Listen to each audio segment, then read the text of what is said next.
অপার ভারত থেকে নেমে আসা অপরূপ পাহাড়ি সৌন্দর্য, স্বচ্ছ জলধারা আর বীরত্ব গাথার ঐতিহাসিক স্মৃতি বুকে নিয়ে পর্যটকের পছন্দের শীর্ষে উঠে এসেছে নেত্রকোনা, সুষম, দুর্গাপুর ও কলমাকান্দা সীমান্তবর্তী লেঙ্গুরা বাজার এলাকা।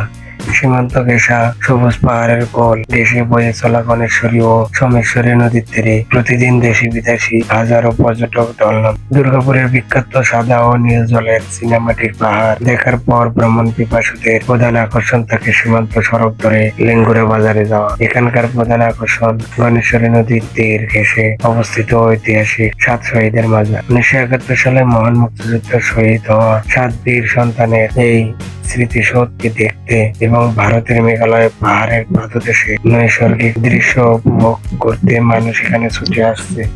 সীমান্ত যাতায়াতের সড়ক আগের চেয়ে উন্নতি হয় এবং স্থানীয় আদিবাসী গারো ও হাজং সম্প্রদায়ের বৈচিত্র্যময় জীবনযাত্রা ও পণ্য বস্ত্র দেখতে যাওয়া বলে লেঙ্গুরা বাজার এখানে এখন এই অঞ্চলে একটি অন্যতম প্রধান পর্যটন ও বাণিজ্যিক কেন্দ্র হিসেবে আত্মপ্রকাশ পেয়েছে।